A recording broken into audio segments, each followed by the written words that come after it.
I had a friend. I remember we were like walking outside of school and we saw like people dressed up in so-called gang attire, right? And I remember her just saying, "Yeah, that's gonna be us when we grow up." And I also was like, "Yeah, that's gonna be us," So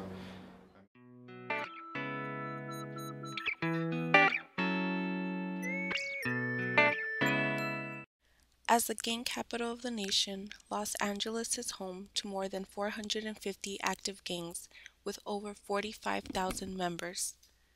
Of the more than 700 total homicides that occurred in Chicago and Los Angeles back in 2010, more than half were gang-related. Notorious gangs such as 18th Street and MS-13 center their lives around defending their territory, their status, and their gang. They thrive in the streets of Los Angeles, recruiting teens as young as 12 years old. the culture was already embedded inside of me, like just the way of thinking, from a very early age. I'm talking about elementary, like it was just looked up to. It was like the thing to be. It was a thing to do. It was glamorized. You know what I mean? Like on TV and within, the society that I was like, kind of growing up in. Aside from being attracted to the gang culture, many youth may join gangs to find that sense of family they don't have at home, or to continue the family tradition of gang involvement. No matter what the reasons may be, the end result is that these youth enter a world of drugs, violence, and even death. As an at-risk youth back in Los Angeles, David was immersed in this kind of dangerous lifestyle. And then I really started, getting into drugs and hanging out a lot more in the neighborhood. And, I mean, to be honest, it was like, if I look back, like, it's just, it's hard for me, because put my parents through so much stuff because they were such good parents. And like, I mean, I didn't really listen to them. Like, my dad would tell me, oh, don't dress like that, and blah blah, like take those Cortezes off and take those long socks off, and all that stuff. I just, nah, I'm dressed like this. You don't like it, well, I'm gonna leave.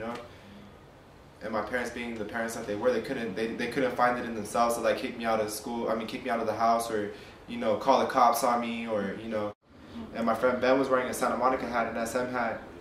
And then I just heard later on, like, that, after we had left, that he was walking home and a car pulled up and shot him in the head.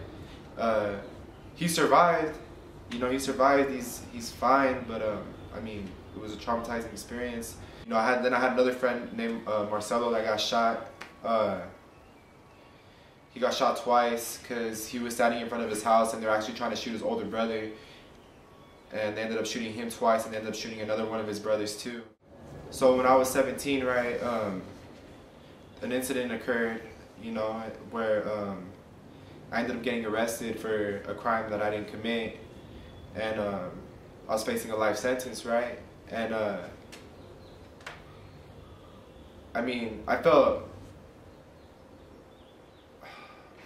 like I was gonna go home. If it was unrealistic in my mind, like that I was actually gonna end up doing time.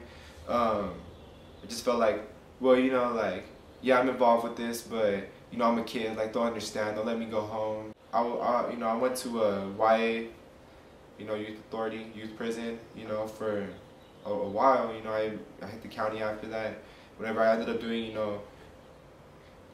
roughly over between 3.5 years and 4 years.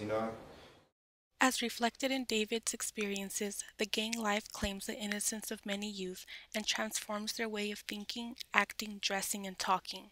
Some may feel that they do not have the courage to leave the gang since it's what they are used to, but many in the larger society are hopeful for these youth even in the midst of violence.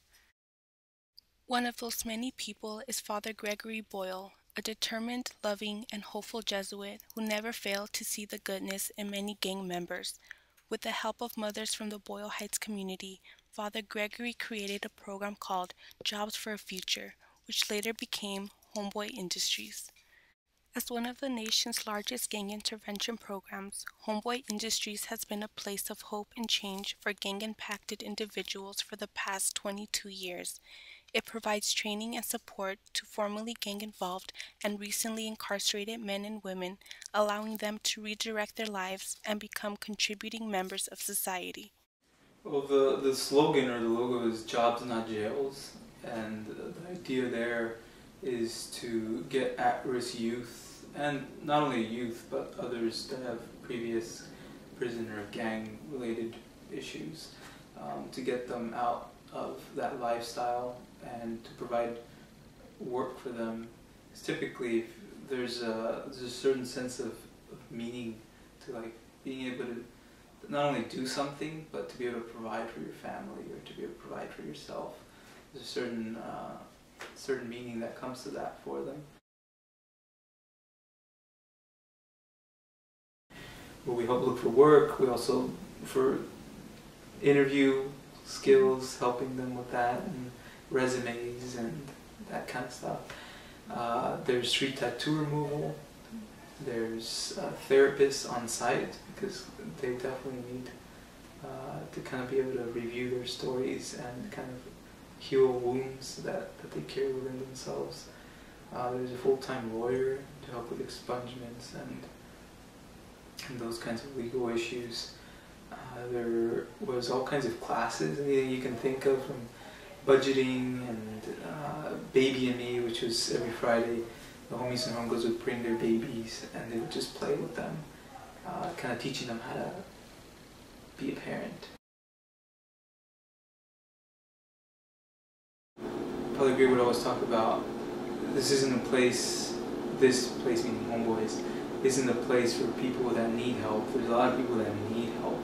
This is a place for people that want help, because it makes all the difference in the world for a young gang member to say, you know what, I don't want this anymore. This is just not something I want. I don't know what I want, but I want something better for me.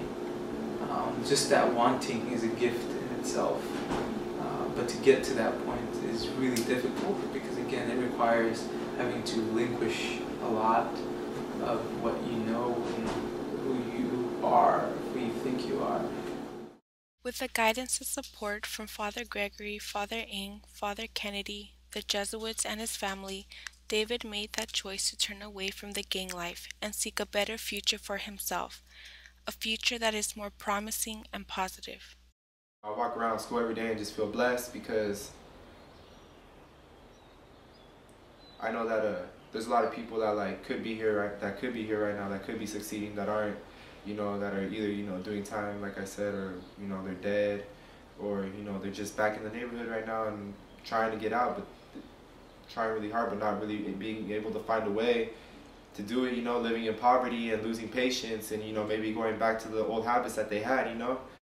I just feel like I've become more of a leader now, not so much of a follower. I kind of think for myself. Honestly, yeah, I changed the way I am, or the way I was, but I still struggle on a daily basis. I struggle all the time. I have my battles. I still battle my demons, and I'm doing a lot better. I just feel like in the past I used to I guess I just view things through a different lens, and now that I'm just kind of changing that lens, kind of seeing the world differently.